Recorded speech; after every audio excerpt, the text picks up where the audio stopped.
स्वागत है आपका बुलेटिन में। खबरों को रुख करेंगे उससे पहले नजर डालते हैं इस वक्त की सुर्खियों पर।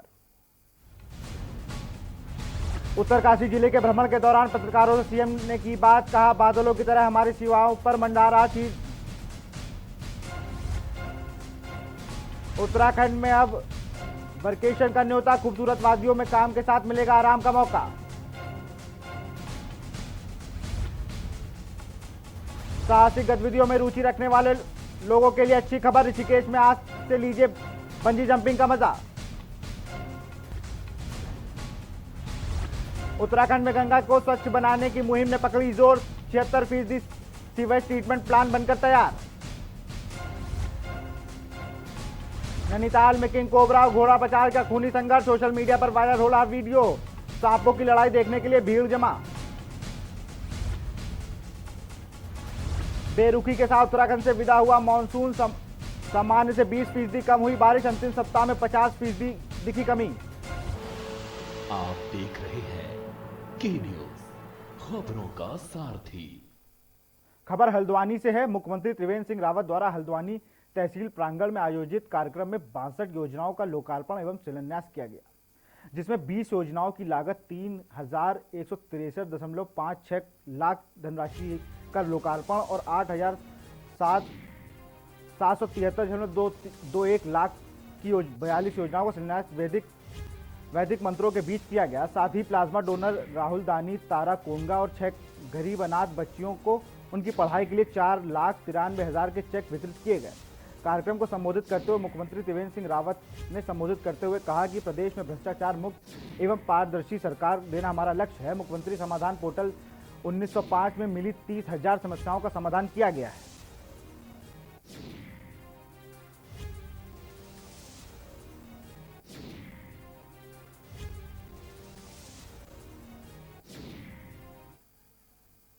उत्तराखंड हाईकोर्ट ने क्वारंटाइन सेंटरों के बदहाल व्यवस्था को लेकर दायर अलग अलग जनहित याचिकाओं पर सुनवाई करते हुए कोर्ट ने बागेश्वर जिले की निगरानी कमेटी की रिपोर्ट न आने पर अगले बुधवार तक रिपोर्ट पेश करने को कहा है। कोर्ट ने राज्य सरकार को निर्देश दिए हैं कि सभी निगरानी कमेटियों को निरीक्षण करने के लिए उचित सुविधाएं उपलब्ध कराएं। कोर्ट ने राज्य सरकार से पूछा है कि देहरादून की निगरानी कमेटी द्वारा दिए गए सुझावों पर क्या क्या किया गया और क्या किया जा सकता है। अगले बुधवार तक कोर्ट को अवगत कराएं। मामले की अगली सुनवाई अगले बुधवार को होगी।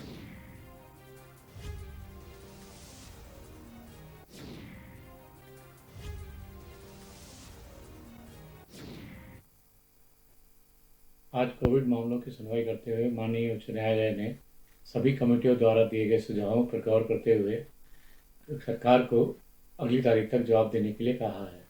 जो प्रमुख सुझाव आए हैं उनमें सबसे पहले 15 दिनों तक पूर्णतः लॉकडाउन एवं सोशल डिस्टेंसिंग एवं मास्क पहनने पर जोर, मास्क ना पहनने वाले और सोशल डिस्टेंसिंग ना करने वालों के ऊपर भारी जुर्माना एवं पॉलिटिकल एक्टिविटीज़ और जो सोशल एक्टिविटीज़ पर रेस्ट्रिक्शंस लगाने की बात कही गई है। केंद्रीय गृह मंत्रालय ने अनलॉक 5 के लिए गाइडलाइन जारी कर दी है। गृह मंत्रालय के निर्देशों के मुताबिक अनलॉक 5 में सिनेमा घर और मल्टीप्लेक्स 50% सीटों के साथ खोले जाएंगे। इसके साथ ही बिजनेस टू बिजनेस एग्जीबिशन को भी गृह मंत्रालय के दिशा निर्देश के साथ परमिट दे दिया गया है। क्या कुछ खुला रहेगा या बंद रहेगा, ग्राफिक्स के जरिए आपको दिखाते हैं। क्या क्या खुला रहेगा? केंद्र सरकार की गाइडलाइंस के मुताबिक सिनेमा, थिएटर, मल्टीप्लेक्स को 50% क्षमता के साथ खोलने की अनुमति होगी, जिसके लिए IND मंत्रालय द्वारा SOP जारी की जाएगी।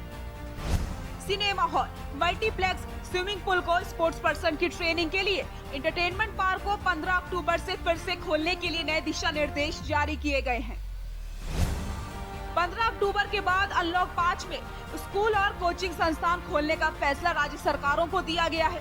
इसके लिए अभिभावकों की रजामंदी भी जरूरी होगी। इसके साथ ही उच्च शिक्षा संस्थानों में केवल PhD, साइंस और टेक्नोलॉजी स्ट्रीम में PG के छात्रों के लिए लैब कार्यों की अनुमति होगी। इन्हें 15 अक्टूबर से खोलने की अनुमति होगी। अनलॉक 5 की गाइडलाइंस के अनुसार स्कूलों और कोचिंग सेंटरों को चरणबद्ध तरीके से खोलने को लेकर राज्य सरकारें 15 अक्टूबर के बाद फैसला ले सकती हैं। सरकार ने ये साफ किया है, ऑनलाइन डिस्टेंस लर्निंग शिक्षण का पसंदीदा तरीका बना रहेगा और इसे प्रोत्साहित किया जाएगा। वहीं छात्र अभिभावकों की लिखित सहमति से ही स्कूलों संस्थानों में जा सकते हैं। मनोरंजन पार्क और इसी तरीके के स्थानों को खोलने की अनुमति दी जाएगी, जिसके लिए एसओपी स्वास्थ्य और परिवार कल्याण मंत्रालय द्वारा जारी की जाएगी। वहीं सबको आरोग्य सेतु ऐप का इस्तेमाल करते रहने की सलाह दी गई है। इन पर रहेगी पाबंदी। सामाजिक, शैक्षणिक, खेल, मनोरंजन, सांस्कृतिक, धार्मिक, राजनीतिक और अन्य कार्यक्रमों में सिर्फ 100 लोगों को शामिल होने की अनुमति होगी। ऐसे कार्यक्रमों में कंटेनमेंट जोन में रहने वाले लोगों के शामिल होने पर सख्त पाबंदी रहेगी। केंद्र सरकार ने कंटेनमेंट जोन में जारी सख्त लॉकडाउन को 31 अक्टूबर तक बढ़ा दिया है। व्यवसाय से व्यवसाय B2B प्रदर्शनियों को 15 अक्टूबर से खोलने की अनुमति होगी, जिसके लिए वाणिज्य विभाग द्वारा एसओपी जारी की जाएगी।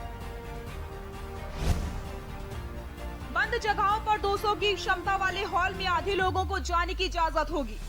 ऐसी जगहों पर फेस मास्क पहनना अनिवार्य होगा और सोशल डिस्टेंसिंग करना, थर्मल स्कैनिंग और हैंड वॉश और सैनिटाइजर का इस्तेमाल जरूरी होगा। अनलॉक के इस चरण में दुर्गा पूजा, नवरात्रि, दशहरा जैसे कई बड़े त्योहार होने वाले हैं। ऐसे में सरकार के एसओपी में इस बात का खास ध्यान रखा गया है कि लोग कोरोना संक्रमण से बचाव के उपायों के साथ त्योहारों को भी हर्षोल्लास के साथ मना सके। वहीं महाराष्ट्र सरकार ने कंटेनमेंट जोन में लॉकडाउन 31 अक्टूबर तक बढ़ा दिया है। गाइडलाइंस में 65 साल से अधिक उम्र के लोगों, गंभीर बीमारियों से ग्रस्त लोगों, गर्भवती महिलाओं और 10 साल से कम उम्र के बच्चों को घर में ही रहने को कहा गया है और बहुत जरूरी होने पर ही बाहर जाने को कहा है। कंटेनमेंट जोन के नियमों में सख्ती रहेगी। केंद्र ने कहा है कि राज्य सरकारें कंटेनमेंट जोन के बाहर अपनी मर्जी से लॉकडाउन नहीं लगा सकती हैं। लॉकडाउन के लिए उन्हें केंद्र के नियमों का पालन करना होगा। जरूरी होने पर केंद्र से परामर्श करके ही फैसला लेना होगा।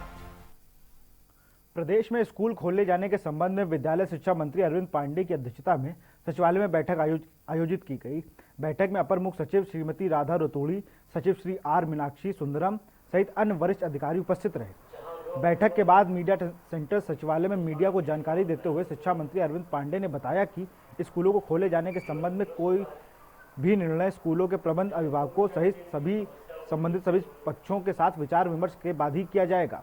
सभी जिलाधिकारियों को एक हफ्ते में अपने जिले के संबंधित फीडबैक शासन को भेजने के निर्देश दे दिए गए हैं। स्कूलों के प्रबंधन समितियों और अभिभावकों की राय के आधार पर ही मिले फीडबैक के बाद स्वास्थ्य विभाग के साथ विचार विमर्श कर आवश्यकता अनुसार कैबिनेट में निर्णय लिया जाएगा।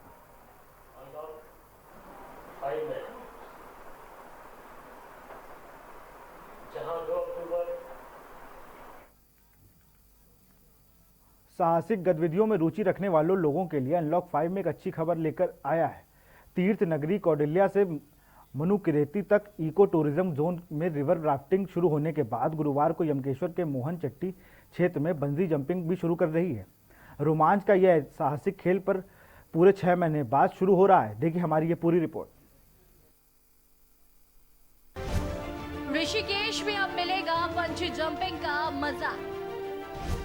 रोमांच के साहसिक खेल बंजी जंपिंग की शुरुआत 19 मार्च से बंद थी सभी प्रकार की साहसिक गतिविधियां। यमकेश्वर के मोहन चट्टी क्षेत्र में बंजी जंपिंग भी शुरू।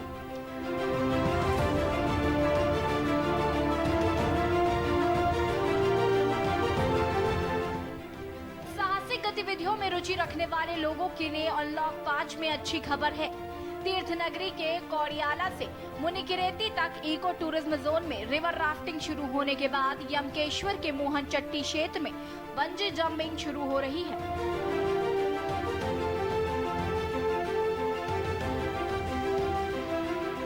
रोमांच का यह साहसिक खेल पूरे 6 माह बाद शुरू हो रहा है। भारत के सबसे ऊंची bungee jumping point jump in height में 19 मार्च से सभी प्रकार की साहसिक गतिविधियां बंद कर दी गई थी।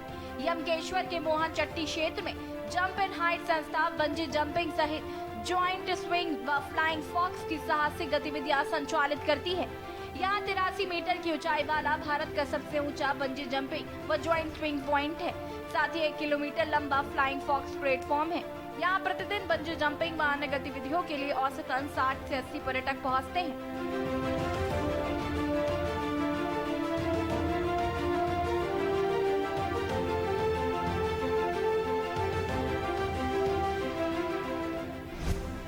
नगर में बंजी जंप इन हाइट गांव मोहन चट्टी यमकेश्वर ब्लॉक जिला पौड़ी गढ़वाल में स्थित है।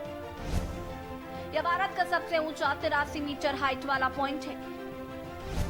यहां 2 अन्य खेल फ्लाइंग फॉक्स और जॉइंट स्विंग भी संचालित किए जाते हैं। पिछले साल 22,000 पर्यटकों ने बंजी जंपिंग और अन्य गतिविधियों में भाग लिया था। डेस्क रिपोर्ट के न्यूज़ इंडिया।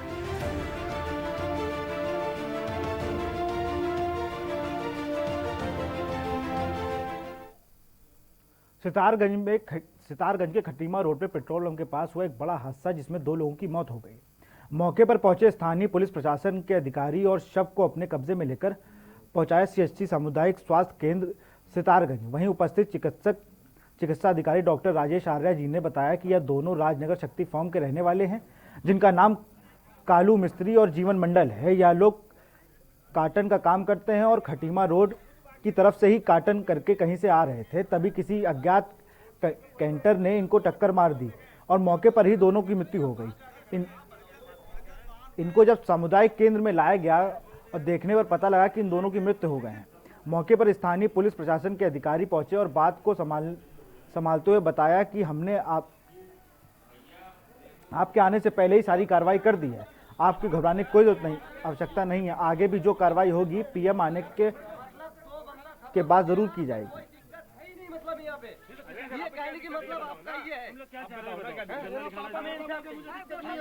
कालू और जीवन ये 2 शख्स हैं जो कि शक्ति फार्म राजनगर के निवासी बताए गए हैं तथा बताया जाता है कि ये अज्ञात वाहन की चपेट में आ गए और जब अस्पताल लाए गए तो दोनों की मृत्यु हो चुकी थी। नियमानुसार पुलिस को सूचना दे दी गई है और आगे की कार्रवाई पुलिस प्रशासन के द्वारा सुनिश्चित की जाएगी। खबर उत्तरकाशी से है, जहां CM त्रिवेंद्र सिंह रावत चिन्यौली सौंड के टिपरी गांव पहुंचे। CM ने गांव पहुंचकर स्वरोजगार के तहत 200 मेगावाट क्षमता के सोलर प्लांट का लोकार्पण किया। इसके बाद CM ने ढूंढा विकास खंड के चकौन गांव में तैयार पिरूल प्लांट का भी लोकार्पण किया। उद्यमी व स्थानीय निवासी अमोद पवार से सोलर प्लांट को संचालित कर रहे हैं। अमोद पवार ने बताया कि सोलर प्लांट से प्रतिदिन 4 से 5 हजार की आमदनी हो रही है।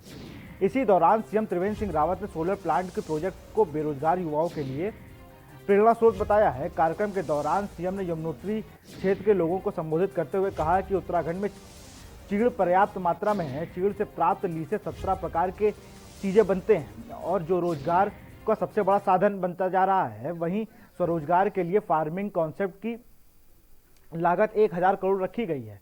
मुख्यमंत्री त्रिवेंद्र रावत ने 200 मेगावाट क्षमता के सोलर प्लांट का लोकार्पण किया है। डूंडा विकास खंड के चोकन में भी पिरूल प्लांट का भी लोकार्पण किया।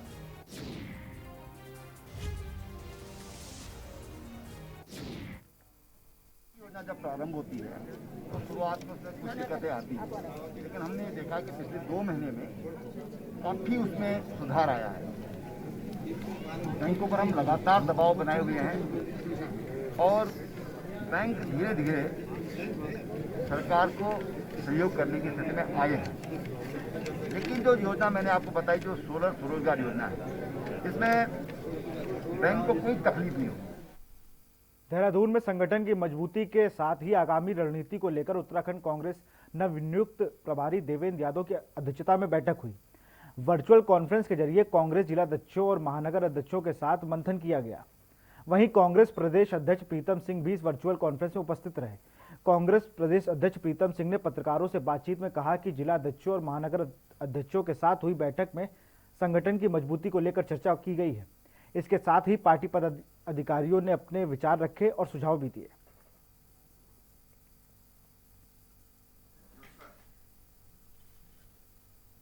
हमारे नए प्रभारी नियुक्त हुए हैं और उन्होंने जो है वर्चुअल संवाद के माध्यम से जिला अध्यक्षों से संवाद करते हुए पहल करने का काम किया। तो मैं समझता हूँ बहुत उचित कदम उन्होंने उठाया।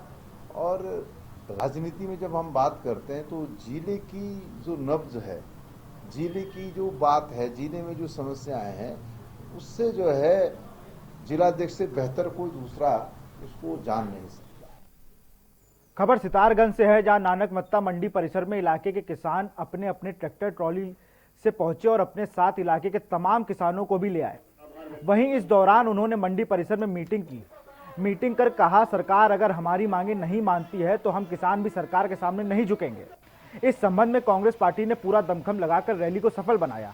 हालांकि तमाम पार्टियां भी किसान के समर्थन में रैली निकाल रही हैं। रैली के बाद उप जिला अधिकारी सितारगंज के माध्यम से महामहिम राष्ट्रपति को मांग से संबंधित ज्ञापन भेजा। एक संदेश दिया इस रैली में, इनका मैं बहुत बहुत आभार व्यक्त करता हूँ। धन्यवाद। सारे किसानों ने कांग्रेस के साथ मिलकर के एक अपनी आक्रोश रैली, अपनी भड़ास निकाली, अपनी दिक्कत, अपने अत्याचार का अपनी बात कही है कि किसानों के साथ अन्याय हो रहा है और ये बिल वापस ले सरकार।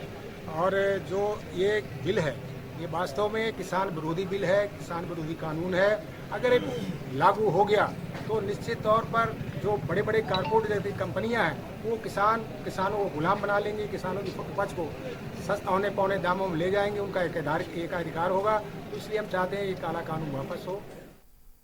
यहां रुकते हैं एक छोटे से ब्रेक के लिए, जल्द हाजिर होंगे।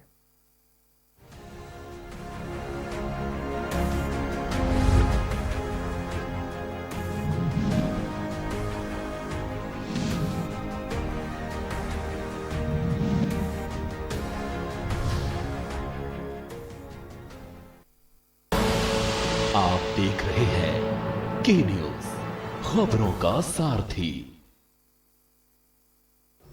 नमस्कार। हम सब 2 करोड़ दिल्ली वासियों ने मिलके बड़ी मुश्किल से कोरोना को कंट्रोल किया है। अब हमें इसे बढ़ने नहीं देना। पिछले कुछ दिनों से मैं देख रहा हूं हम सब थोड़े लापरवाह हो गए हैं। मास्क नहीं पहनते, सोशल डिस्टेंसिंग नहीं करते। मैं आपका भाई हूं ना, आपका बेटा हूं। आपने मुझे अपने परिवार का हिस्सा माना है। मैं नहीं चाहता अपने परिवार में कोई बीमार हो। ये बहुत गंदी बीमारी है। इसलिए आज आपसे कुछ मांग रहा हूं। कसम खाओ कि अब जब भी घर से बाहर निकलोगे मास्क पहन के निकलोगे, सोशल डिस्टेंसिंग करोगे। और एक बात, कुछ लोग आजकल टेस्ट भी नहीं करवा रहे। अभी थोड़े दिन पहले एक फोन आया एक आदमी का मेरे पास किसी और काम से। बात में बोला कि कुछ दिनों से उसको बुखार है। मैंने पूछा टेस्ट कराया? बोला नहीं। मैंने पूछा क्यों? तो कहता है सर आजकल तो सब अपने आप ठीक हो जाते हैं, मैं भी अपने आप ठीक हो जाऊंगा। मतलब ये कोई बात हुई? मैं तो दंग रह गया। आपको पता है इस तरह से वो आदमी अपनी जान खतरे में डाल रहा है और अपने आसपास के, अपने परिवार के लोगों को भी कोरोना कर देगा। प्रॉब्लम क्या है? दिल्ली सरकार ने टेस्ट मुफ्त कर रखे हैं। दिल्ली में जगह जगह टेस्ट हो रहे हैं, तो फिर क्यों नहीं टेस्ट करवाते? अगर आपको कोई भी सिम्टम हो या फिर आप किसी ऐसे व्यक्ति के संपर्क में आए जिसे कोरोना है, तो जाके टेस्ट करवाओ। आप स्वस्थ रहें, अपने सबके परिवार में सब लोग सुखी रहें, ऐसी प्रभु से प्रार्थना है। जय हिंद।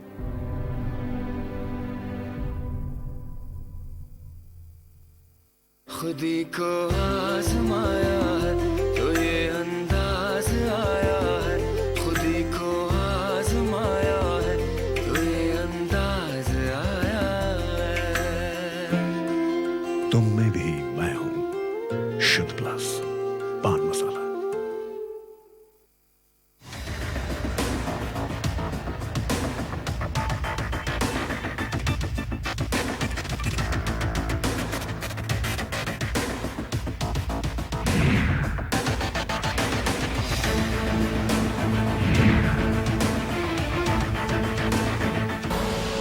आप देख रहे हैं के न्यूज, खबरों का सारथी।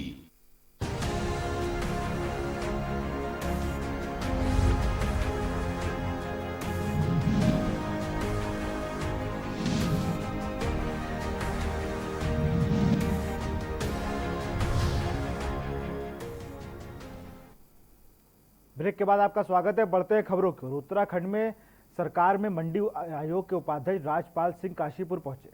जहां मंडी समिति के गेस्ट हाउस में राज्यपाल सिंह ने पत्रकार वार्ता आयोजित की।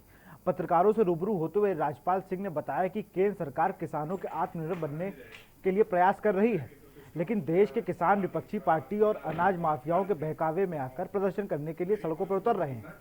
उन्होंने कहा कि देश के प्रधानमंत्री मोदी लगातार अपने संबोधन में किसानों को आश्वासन दे रहे हैं कि उनकी फसलों की उन्हें सही मूल्य दिया जाएगा, लेकिन देश के किसान सरकार की बातों को ना समझकर प्रदर्शन करने में लगे हुए हैं।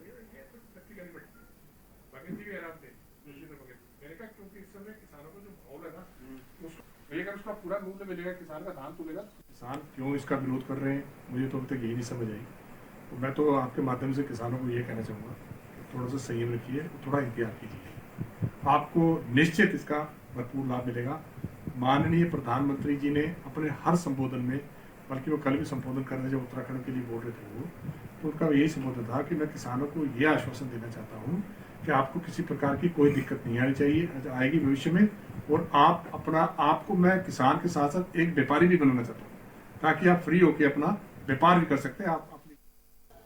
अगस्त 2018 में भूस्खलन के बाद लोअर मॉल रोड की झील में सामने के बाद अस्थायी समाधान बनाई गई रोड के ट्रीटमेंट के लिए पूर्व में आई IIT रुड़की से नैनीताल पहुंची भूगर्भ वैज्ञानिकों की टीम ने लोअर मॉल रोड व अपर मॉल रोड का निरीक्षण कर उत्तराखंड सरकार को रिपोर्ट सौंपी। माल रोड के पुनर्निर्माण और मजबूतीकरण करने को कहा था, जिसका संज्ञान लेते हुए राज्य सरकार ने लोअर माल रोड का बजट जारी करने के बाद लोक निर्माण विभाग के दीपक गुप्ता ने बताया कि 4 लाइनों में कोर GI पाइप लगाकर जल्द ही ट्रीटमेंट का काम शुरू कर दिया जाएगा।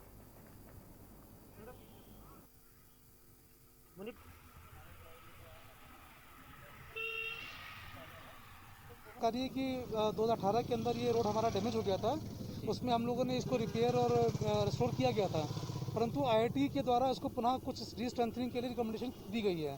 गवर्नमेंट ऑफ उत्तराखंड से 82 में सैंक्शन हुए हैं अभी इसकी रीस्ट्रेंथनिंग करने के लिए, जिसमें इसमें 4 रो में हमको GI पाइप से ग्राउट करना है, उसको आपको बोर करके, तो उसी के लिए ही हम काम चालू करने वाले हैं, उसी के लिए कार्रवाई चल रही है। खबर रुड़की से है, जहां मृतक के मुआवजे के पैसे को विधवा को दिलाने के लिए ग्राम प्रधान लगातार चक्कर कटवा रहा था, जिसको पुलिस ने इंसाफ दिलाया।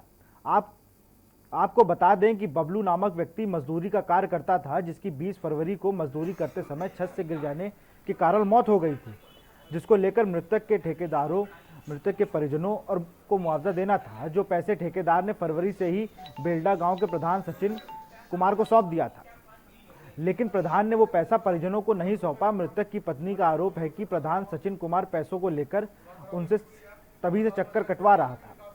परेशान मृतक की पत्नी ने जिसकी जानकारी पुलिस को दी, जिसके बाद पीड़ित महिला अपने परिजनों के साथ सिविल लाइंस कोतवाली पहुंची। प्रधान पुलिस की हस्तक्षेप के बाद विधवा का पैसा विधवा को मिला।